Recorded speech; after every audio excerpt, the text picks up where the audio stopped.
You're listening to Maximum Medicine Radio with host Doc Martin. Stay tuned in or call in. You won't want to miss what's happening next. How do you step into your maximum potential? How do you connect your spiritual drive with your physical path? Stick around as Doc Martin takes listeners on a journey through the seen and unseen, the accepted and the unbelievable. Get ready to meet the maximum you the world needs on Maximum Medicine Radio with Doc Martin now. Hi, everybody. I'm Doc Martin on Maximum Medicine Radio. And you know how I love all things metaphysical, consciousness, what is reality? Well, our guest tonight is a consummate metaphysician. John Friedlander is once upon a time a lawyer, but he's really an author, a clairvoyant, a deep meditator, and a teacher. And what is so thrilling to me, and some of you may not be old enough to remember this, but I cut my spiritual teeth on the Seth books written by Jane Roberts. And in the first thing that I can think, I don't know that anyone else wrote about channeling. And she channeled a multidimensional entity named Seth. And John was in her classes in her meditation group. So he's got wisdom back from many years ago that he's going to share with us tonight. John, I'm so glad you're here. Thank you for joining us. Well, it's a delight to be here and to talk about my experiences with Jane and Seth and other things too. So for those of us who don't know, and even those of us who think, what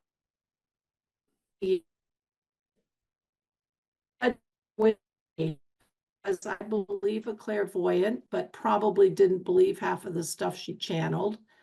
And what was it like back then? And the entity that came forward in her writings, tell us about what it was like way back when.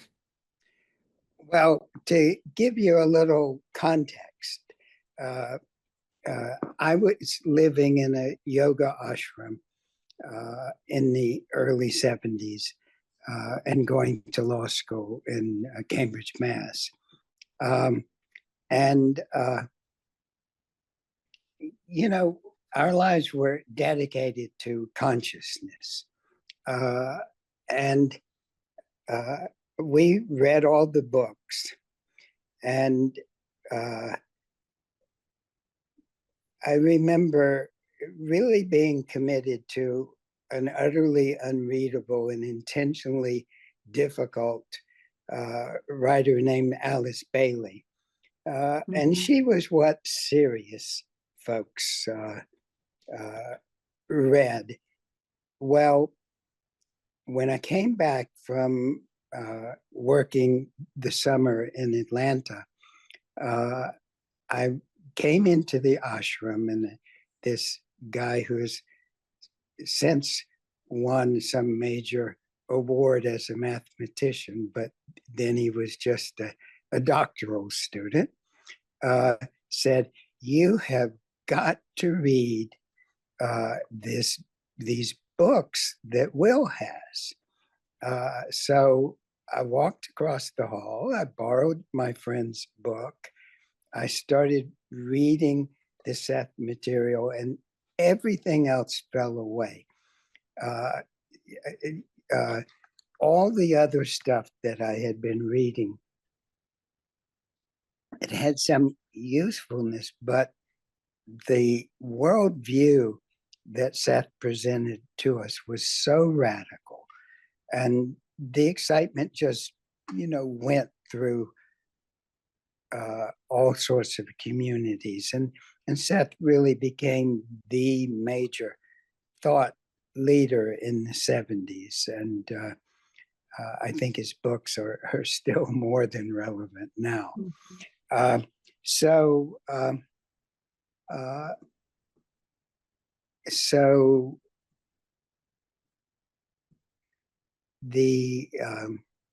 that was 72. The summer I graduated in 73, and so I went to Cornell University to prepare for the bar so I would be close to Jane's classes in Elmira, New York. And I studied with her from January through August. Now, when you went into her apartment, you could feel the energy, and there were lots of people there. It was very crowded. There were anywhere from 20 to 40 people in her large living room. And there were all kinds of people. And Jane had very serious rheumatoid arthritis. So there's this little bitty woman comes in and sits in her rocking chair with obvious rheumatoid arthritis. And she's wearing a flowery 70s dress.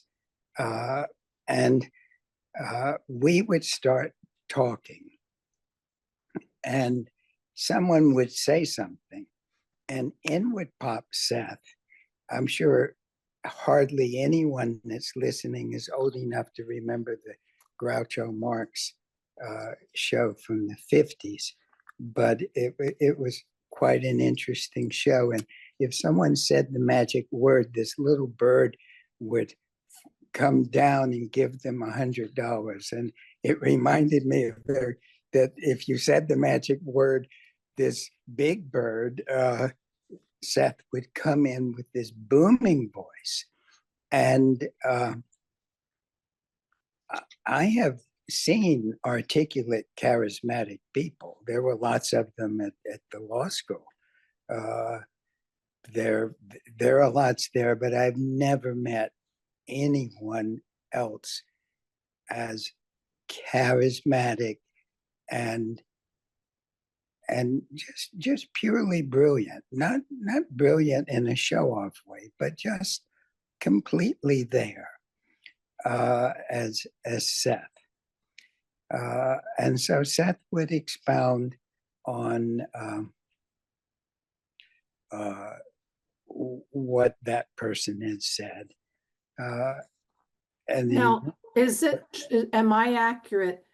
For example, Edgar Casey would channel, but he would be in trance. Jane right. didn't go into trance, did she? She went into a deeper trance than I would say the more modern style is, but much less deep than Edgar Casey. Mm-hmm. So she usually wouldn't remember what she had done, but she there was a saying in the 60s, the medium is the message.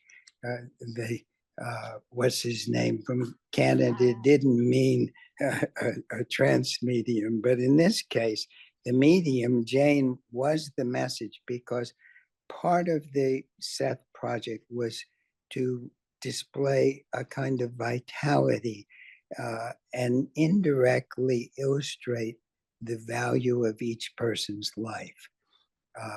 So instead of some kind of transcendental figure walking around in bliss, you had someone who was very reactive, very interactive in a very warm and generous way.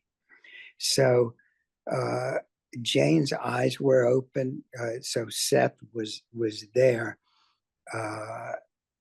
and gesturing, and very interactive.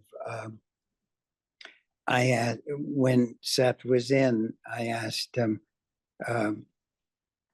once, Seth, should I be a lawyer or should I be a psychologist?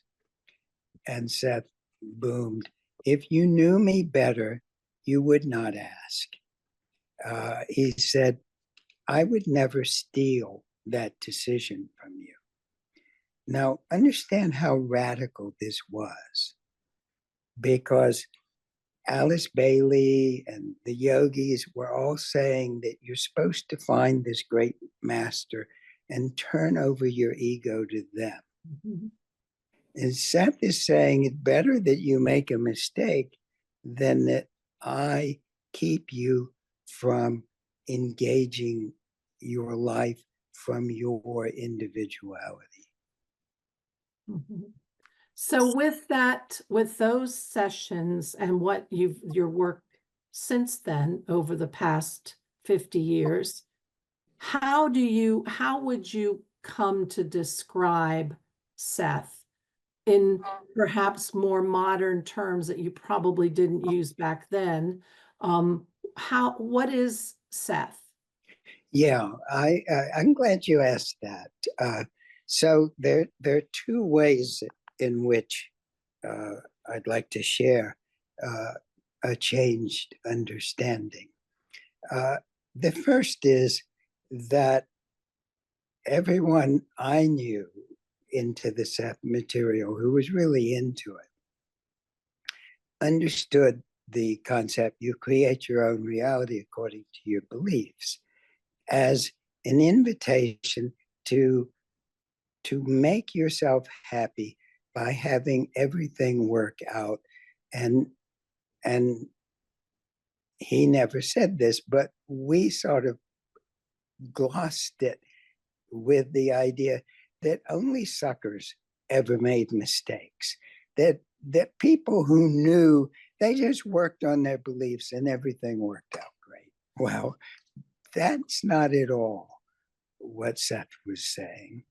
Uh, what uh, so the focus back then was, I would say, on getting and having. What was so radical about Seth shows up in, for example, in Seth Speaks. Uh, he gives a definition of grace, and his definition of grace isn't being perfectly loving or being just overwhelmed by the love of God. His definition of grace is uh, going along and engaging your life as it is uh, reasonably well. And that's his definition of grace. That is so not transcendental. That is so ordinary. And And when you say that, it makes me think about sometimes there's this belief in, at least in all the workshops I've gone to, that if you are basically blissed out, deep meditation, that's the goal is to, but then there's another school of thought that is, it's not our job to be blissed out and detached. It's our job to bring our spiritual knowledge forward and be human and walk the human path and bring those. So it sounds like Seth is saying that. and I think while there were some intimations of that prior to Seth, I don't think I think it really grounds with the Seth material. Uh, for example, that and he sets up a context which I think changes the whole mystical system. Uh, One of the things Seth teaches, and I have a YouTube video devoted to this. If anyone wants to dig into it more deeply, I call it this Sethian concept of reincarnation or something like that. But here's something really radical. Most people's understanding of reincarnation is uh, Sharon's born, Sharon lives, whatever she lives. If she becomes enlightened, she doesn't get born again. If she's not enlightened, then something incarnates. But Sharon kind of disappears, even though the next incarnation is there. It's like Sharon is used up for spare parts for the next incarnation. I had a student. I said to her, "You're going to get this in your next life." And she said, "What do I care what happens to me in my next life?" But and it is complex, and we can't go into it today. But in the Sethian understanding, all consciousness expands in all directions. And Sharon expands in all directions, even after you die, even outside of time, infinitely, in ways that continue your identity in a way that if I asked you after you're dead, Sharon, does this seem like a continuation of Sharon? You would say, yeah. It's different. I like to joke, death changes people, but it's, you still retain that sense. And in your next incarnation, not only does that being involved in the incarnation, but something you would identify as you, Sharon, is collaborative with that, is kind of in a suspended and deep trance, and is part of the subconscious in a way that you never lose Sharon. Now, what that means is that there are no deadlines. I had a student, and I was talking about how she could accomplish some goals, and she said, well, I'm in my 70s, and I found myself saying, there are no deadlines. Even death is not a deadline. And so if she doesn't accomplish that goal in this lifetime, she will know herself to accomplish everything that's meaningful about that goal. And she'll expand in innumerable different directions. Is that equivalent to, say, Padmasambhava's teachings about our diamond emanations? Or is it equivalent to talking about a multidimensional self? It's probably somewhat equivalent to Padmasambhava's,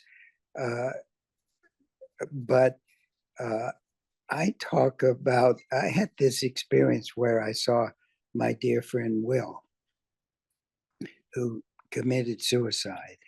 And 20 some odd years later, I saw him as this beautiful ribbon of violet light. And I was astonished because I thought he'd already reincarnated. Well, he had, but there was this part of him which I call the Hindu Atman, which is probably somewhat equivalent to Padmasambhava's, but I think we have to update it. And this Will was doing all kinds of things simultaneously with full awareness. So one part of him was part of a team that was doing incredible things. One part of him was exploring probabilities in ways that I couldn't track. One part of him is actually permanently sort of involved in seeing what I've done with my life, because, we're good friends. So, 100 different parts doing all kinds of things in ways that I could recognize. Oh, that's my friend Will. Different, much calmer, much more mature. But that's my friend Will.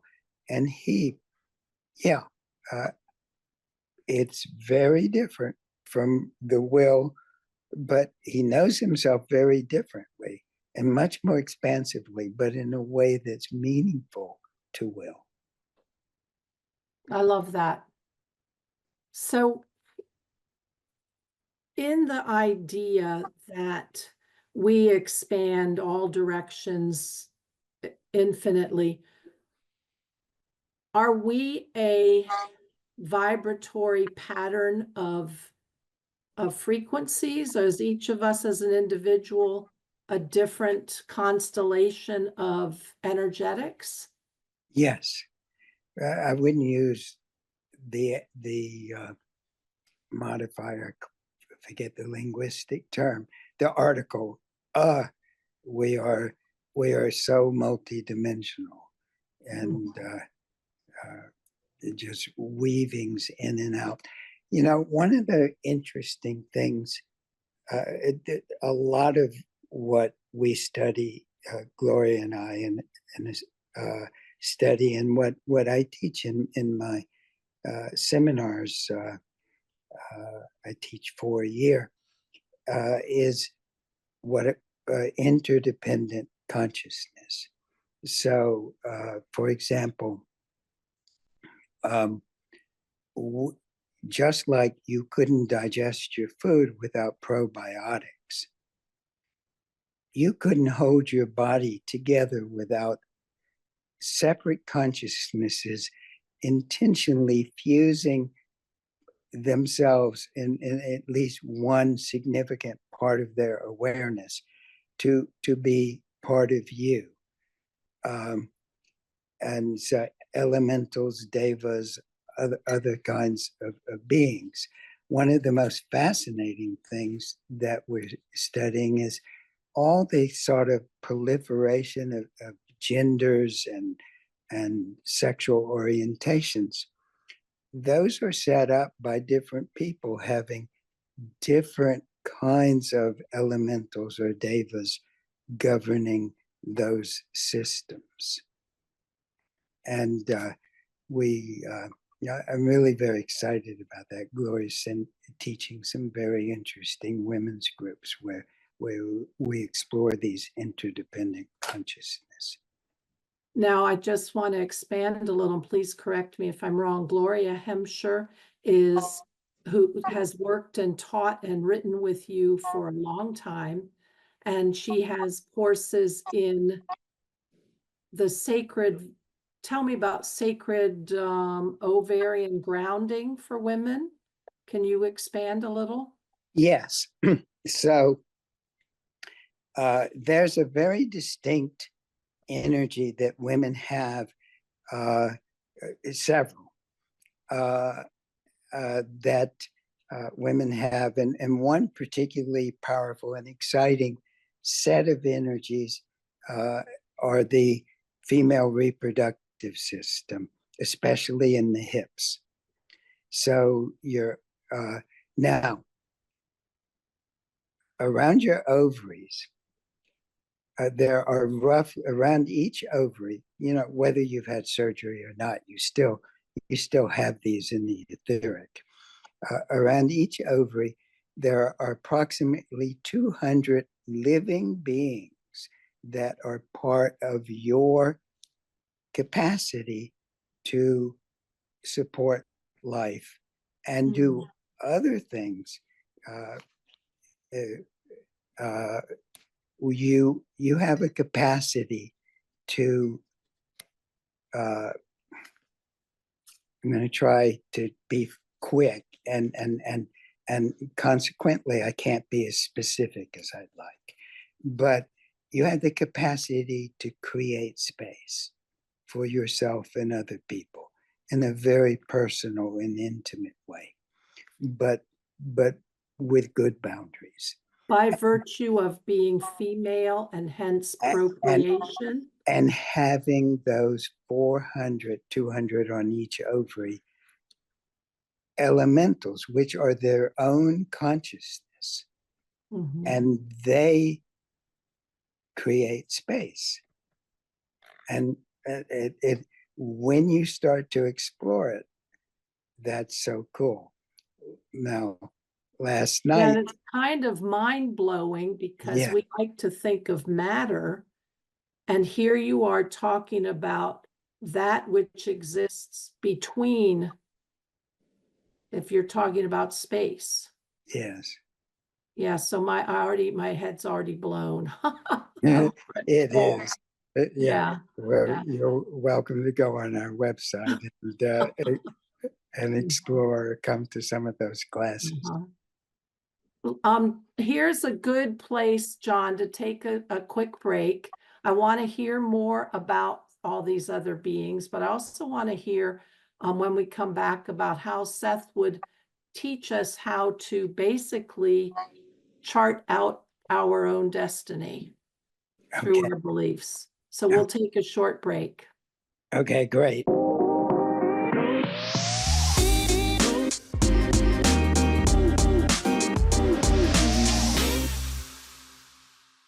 Hi, everybody. We're back. I'm Doc Martin in Maximum Medicine, and our guest tonight is John Friedlander, and we're talking about Seth. As you can remember, this is an intelligence, a multidimensional entity that was channeled back in the 70s, and we are taking John's learning over the past 50 years to talk about how we can govern our lives. So John, let's dive into that. What would Seth teach us about how we should live as humans? Well, as I sort of indicated, back in the day, uh, we thought we had found free money, free love, that uh, that Seth had given us a frictionless way to engage life with no tensions and no contradictions. And that's just simply not true.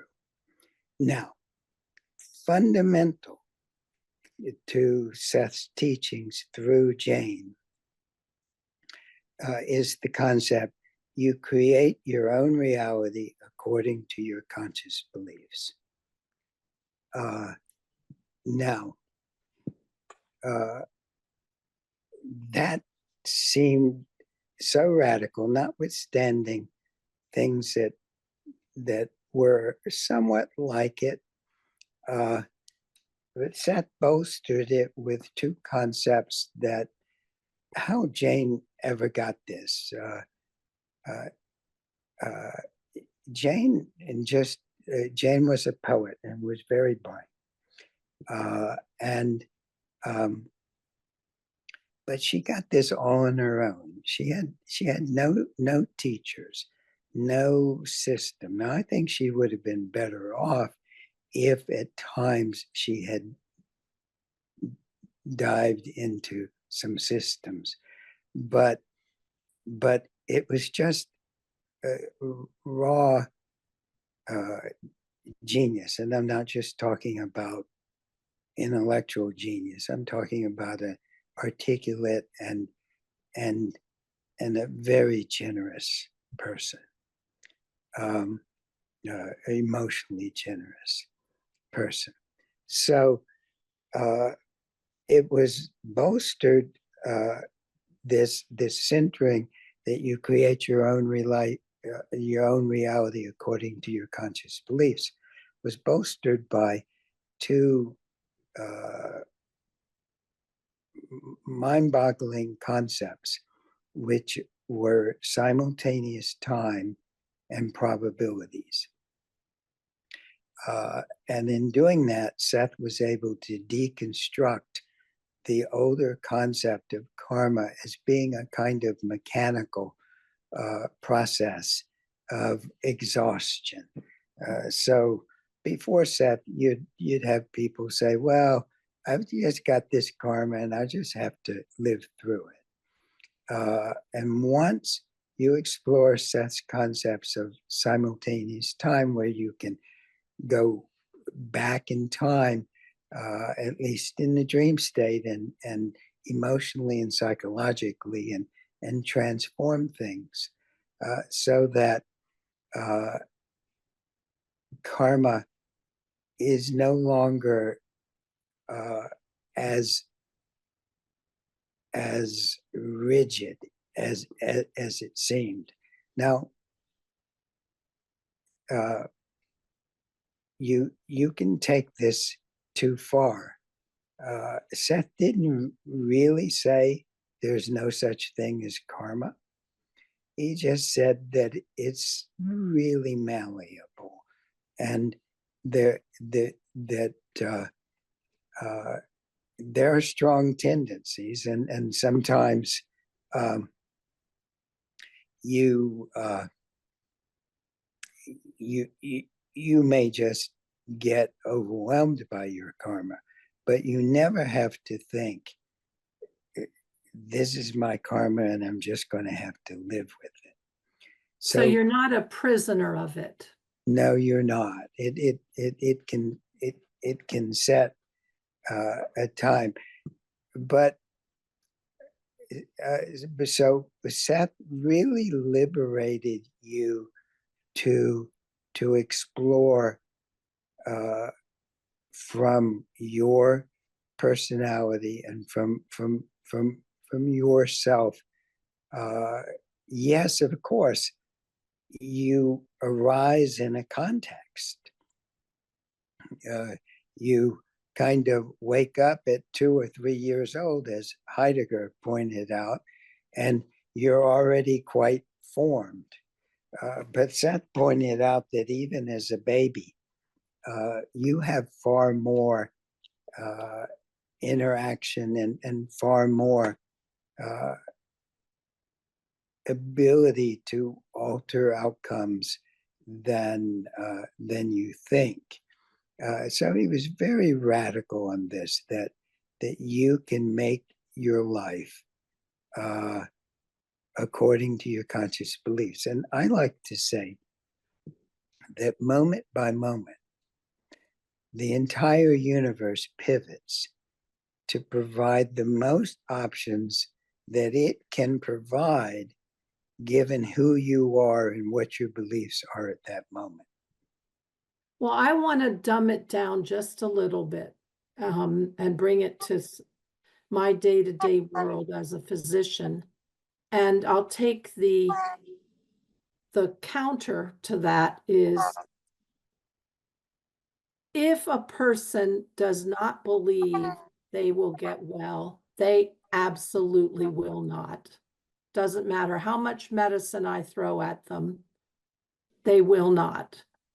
And the contrary to that is, if they can start feeling and believing and seeing themselves as healed, miraculous things happen.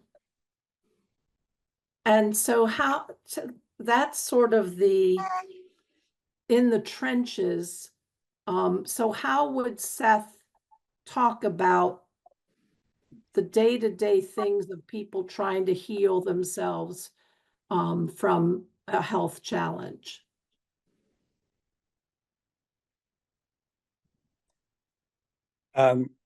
Well, the kinds of things that you're talking about. So Seth, through Jane, really just focused on either working with your dreams where there was more fluidity, or working with your beliefs. But beliefs are tricky things. We tend to think of beliefs are what we tell ourselves in words our beliefs are. But beliefs are energy systems that sort of cross over into areas that we don't expect them to. So what if you have a belief that you should always be kind? Now, you may not recognize that that belief, the way you're holding it, might keep you from owning your anger. And if you can't own your anger, you can't own your vitality, your physical vitality.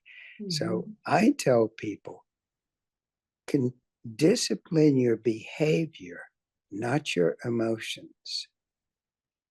Engage your emotions. Don't try to make yourself happy or make yourself not angry. Be angry. Discipline your reaction to that anger, but that anger is useful information about tensions and contradictions. Now, it just so happens that every instance of anger arises out of a delusion that you're entitled to have the universe be the way you want it to be. An expectation with a disappointment, and then you get pissed off. Exactly. So basically, I'm going to use different language, but tell me if I'm on the right track. There is a lot of life force in your feelings, including Yes. your anger. Yes. But then your choice on what you do about it, how you act, is how you can channel that life force into a decision for your life. Yes. And not only that, if you don't discipline your behavior, you just make things worse. Now, I used to think that Seth was telling people to do something like what we did it called in the 60s, letting it all hang out.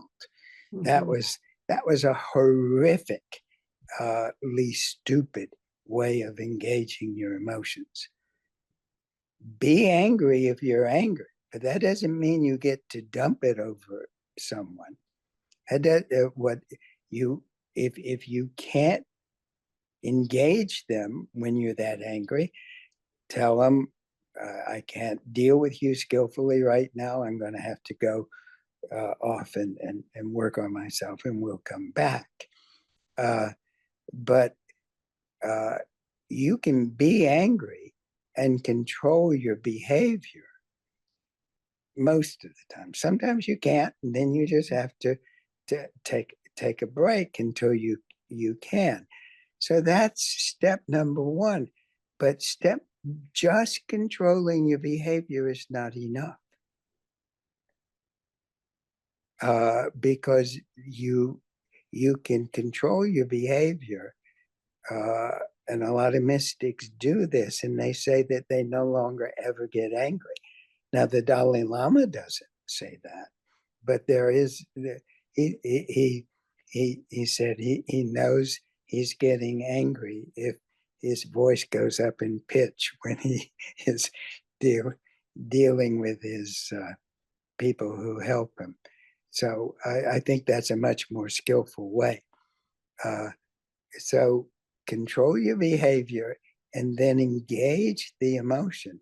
What makes, what am I thinking? And we have a technique with our energy work where how much of this is my energy and how much of it is learned programming of other people's energy. And as you clear out the programming, you can never get 100%. But if you clear out that programming, you find yourself becoming much less angry and much more skillful and less likely. That's my cat. He doesn't have the nicest voice, but we love him. You find yourself becoming less angry more often. I don't think you can authentically get over it, all anger, and still retain a connection with your personal self, which is the center of the adventure as a human being. Not transcendence, but your personal self. Now, there are people walking around who claim, and I think with some, that they never get angry. When I look at them clairvoyantly, they actually do get angry. Not a lot, but they do get angry. But what happens is they have broken the connection between their body and those energies. So it doesn't register at that part of the body that they track, but it can still cause disease. Well, it's interesting because one of the things that, as my intuition grew when I was studying, as I studied shamanism, I can track a discordance very easily. I mean, I can see it immediately that what's being presented and what exists deep inside are very incongruent. And as I feel into it and I read it, there's a loss of your vital force when those two things are split. Yes. And then people are always saying, I have all these thoughts and these ideas, but I can never get anything going in life. Well, you're not all together. Yeah, exactly. Mhm. So that's really a big deal, is to try to really be self-aware. Yes, and there are lots of ways of being self-aware. I really, what I found very attractive about your system in your book is that it's something I think people can jump right into Mhm, and start using. So anyone in your medical practice, if they'll do it, can do it. mhm. Now, my system requires a bigger commitment, I think.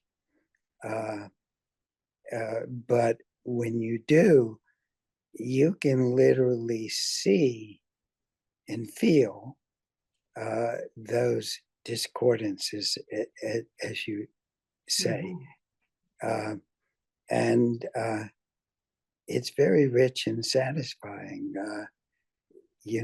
I get to work with my co-author, Gloria, every day. I remember telling someone, a client of mine, I said, well, I get to talk with Gloria twice a day. And she gasped and said, how can you afford it? Aha. So I really feel lucky to be able to afford to to work with Gloria. And because we can see energy, we're able to point out to one another where these discords that we haven't picked up are, Mhm. and we have tools and techniques to work on them. So we have, I'm going to say, a little less than 10 minutes left, maybe about 8 minutes left. I want to make sure that the audience knows how to get on your website and look at your classes and the things you're teaching. And your website will have your books listed. So could you just tell everybody how to connect with you? Yes. So our website is called psychicpsychology.org. And uh, if you Google that, it should get you there. Now, our YouTube channel, we only have four uh, four uh, videos on it right now, but we intend to eventually put a lot of material on there. Our YouTube is also called psychicpsychology.org, but if you search for that on YouTube, you'll get lots of junk coming up also. So if you find the right place, you can click on it and get the channel, psychicpsychology.org. If you have any trouble, then just do psychicpsychology.org, John Friedlander, or psychicpsychology.org, Gloria Himshire. And there you are with things like the video you were talking about, ovary based grounding. for women. So in your last couple of minutes, John, what would you tell a novice who wants to start learning about consciousness and Seth? What would the basic things you would tell them to start to explore or to incorporate in their life? Or I'd tell them they're beginning a great adventure. And I can't think of anything that's more fun. I think it would be worthwhile reading one of the relatively early Seth books. Seth Speaks is a lot of fun. The Nature of Personal Reality sets out the Seth's prescriptions for your personal life. Some of the later books go into mass consciousness and very interesting things like that. But one of those two books would be where I would start. I would also say, take your time and recognize that life is supposed to be rich and interactive. And there is no way, there's no algorithm, there's no technique, there's no magical formula to take you out of the richness of experiencing real life. I constantly run into people who decide, well, all I have to do is work on my prosperity beliefs. And, then instead of developing a skill to make my way in life, I'm going to make it in day trading or in horse racing. And I'm going to then give money and justify my existence with these millions and billions that I have. I'll give it away and I'll live high off the hog. But I'm never going to actually develop the skill of how do I have a conversation with a client who's angry with me? How do I deal with a patient who's in pain and frightened? I mean, those are skills. Those are no magical formulas. And I would say Seth can help you enormously. But the whole purpose of Seth is to take you deeper into real life. And I think I'll say this again because, again, I find that in so many people who spend a lot of time visioning or in trance or meditation, you've got to bring that energy into the lower chakras, into the creative forces of walking the human path. Yes. We are here literally to create as human beings. Yes. So in my 50 plus years, I have never met someone who didn't have enough money primarily because their prosperity beliefs were not working. It's so much richer and more complex than that. People come to me, I want to work on my prosperity. Well, what do you do that someone might actually want to pay you for?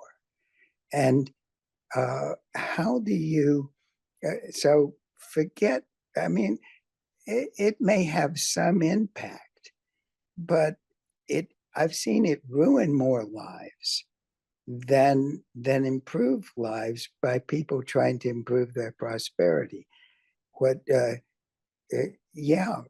Try to be prosperous, work on some prosperity, but most of all, try to figure out what you might like doing that someone might like paying you for. Yeah. And how do Get you real. develop skill? And how do you develop skills? Right. Get real in the human world. Yeah. Yeah. Well, we're going to close up. John, it's been wonderful meeting you, talking with you. I love that you have learned this and worked it for so many years. It's very inspiring. And to know that I cut my spiritual teeth on Jane's books, and to think you were sitting there in the room while this stuff was being downloaded, it's just a thrill. So thank you so much for being here. Well, it's been a pleasure talking to you. All right. Good night, everybody. I'm Doc Martin on Maximum Medicine, here with John Friedlander, and have a good evening. You've been listening to Maximum Medicine Radio with Doc Martin. Tune in next time while the doc talks health, spirituality, and the impact your beliefs have on every part of who you are, body and soul. Doc Martin unpacks the challenges we face as human beings and teaches callers to open the door between the scientific and the mystical. To learn more about Doc Martin and Maximum Medicine, visit www.sharonmartinmd.com.